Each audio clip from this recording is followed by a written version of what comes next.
When you're one of France's oldest original owner Harley-Davidson dealers and the company announces a custom competition entitled Battle of the Kings, you better not take your entry lightly.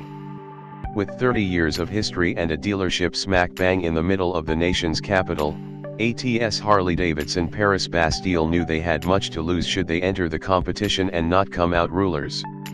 Keeping a level head, they gathered together a team of experts that only 30 years of experience could offer and took a brand new Softail Street Bob on a tour back through history. The result is a race-tinged bobber that's bound to take the 2018 custom competition by storm. The shop was founded in 1985 and was originally focused on vintage Harleys under the name Antique Trading Supply, says shop spokesperson, Richard Clairfond. We rebranded as ATS Harley-Davidson Paris Bastille in 1987 upon becoming an official dealer. We now hold the honor of being part of the original generation of official HD dealers in France. This year, we're celebrating our 30-year anniversary, making us the longest operating original owner dealer in the country. Clearly a mix of genres, Rich was hard-pressed to define the bike's style. Then we twisted his arm. I guess it's a kind of flat tracking competition chopper, he says. We're not sure we've ever heard of such a thing, but seeing one in the flesh makes us want to immediately start a new racing series. It's based on a 2018 Harley-Davidson Softail Street Bob with the new Milwaukee 8 engine. Delivered in factory fresh condition off the back of a Harley truck, the new machine was stripped down within hours of its arrival. The choice of the Street Bob as the base model for the build was in response to the general consensus of the shop's staff. This was the one 2018 model everyone knew they could get behind.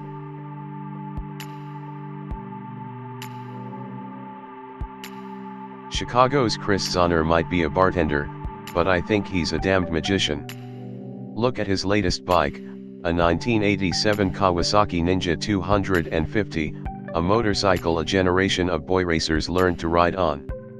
They were dropped in car parks, dumped in corners and had gearboxes so abused they should have been taken into government care.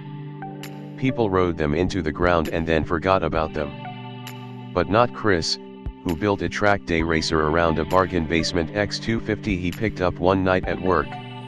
It landed in my lap last year, about a week before I was due to pack up my van and move to Chicago from New York, Chris explains. A middle-aged lady and her friend sat in the restaurant I was bartending at.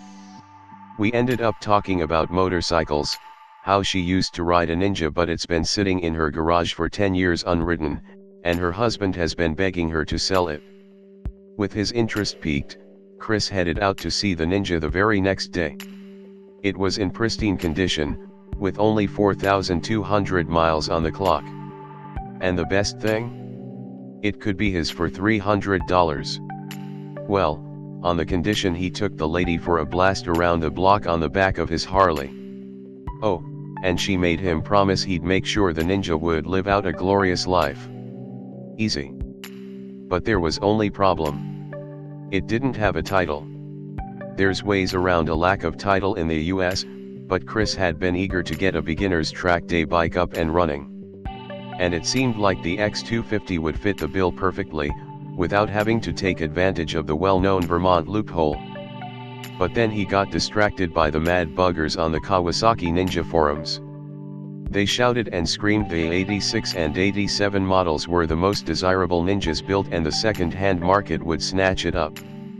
So Chris advertised it for 75% of the ambitious price they said it was worth. Nobody bought it.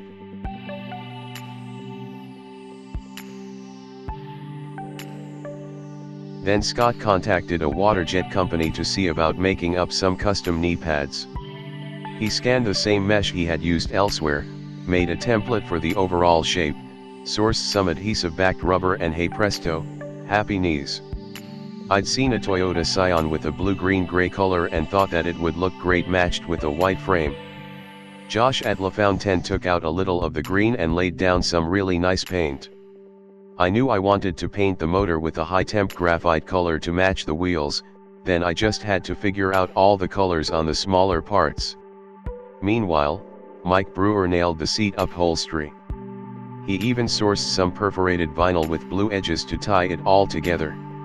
Some goodies, in the form of new adjustable levers, Rizoma reservoirs and a hidden on/off switch were added to clean things up. Then the call went out to Winston, former neighbor and Ducati technician, for some finishing touches. In the end, it all came together beautifully. It's fast. It's loud. And it's going to be mine for a little bit before it goes up for sale. I haven't had a chance to put some miles on any of my builds lately. Somehow, we think that's about to change.